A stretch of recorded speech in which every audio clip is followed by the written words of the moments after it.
श्री स्वामी मैत्रिणींनो, पहा, आपल्या घरात जर खूपच अडचणी असत्यान, खूप आपल्याला कर्ज झालेलं असन किंवा अनेक समस्या असत्यान कोणत्याही, तर त्याच्यावर आपल्याकडे एक उपाय आहे. तर तो तुम्ही नक्कीच करा. तुम्ही महादेवाच्या पिंडीवर जर जलाभिषेक केला तर आपल्या घरामध्ये कटकटी भांडणं वगैरे होत असते, त्यांना ते तीर्थ दिलं तर ते आपल्या घरात शांतता राहते, कटकटी भांडणं वगैरे काही होत नाही. किंवा डाळिंबाचा रस जर आपण त्यांनी जर अभिषेक केला महादेवाला तर आपल्या जे आहे ते माणूस बळ आपल्यामधलं जे असतं ते वाढतं आणि आपली कर्ज असतं आपल्यावर ते कर्ज फिटतं.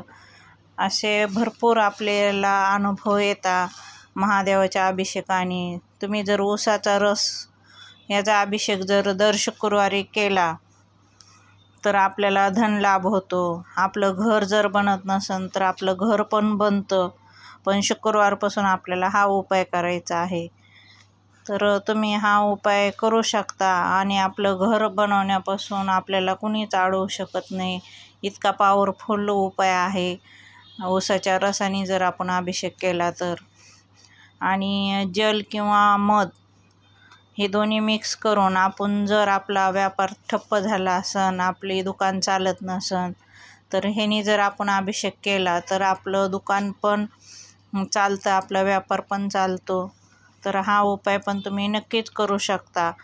आणि मोहरीच्या तेलाने जर आपण महादेवाचा अभिषेक केला किंवा महादेवाला मोहरीचं तेल आपण वाहिलं तर आपल्या घरातलं जे आजारी कोणी पेशंट असन, रोगी असन, तर त्यांनाही त्या आजारातून मुक्त करण्यासाठी भरपूर ह्याच्यावर आपल्याला फायदा होतो. प्रत्येक अभिषेकाचं फळ वेगळं वेगळं असतं, त्याच्यामुळं आपल्याला प्रत्येक अभिषेक हा आपण जर आंब्याच्या रसाने जर अभिषेक केला तर आपली समृद्धी वाढते, धन वाढतं.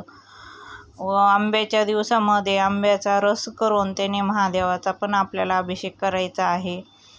व्हिडिओ तुम्हाला जर आवडत असेल तर तुम्ही नक्की सबस्क्राईब करा, शेअर करा, लाईक करा, म्हणजे नवीन नवीन व्हिडिओ तुमच्यापर्यंत येतील. आणि तुमच्या ज्या अडचणी असतील ते तुम्ही नक्कीच कमेंटमध्ये सांगू शकता. श्री स्वामी समर्थ. जय जय स्वामी समर्थ.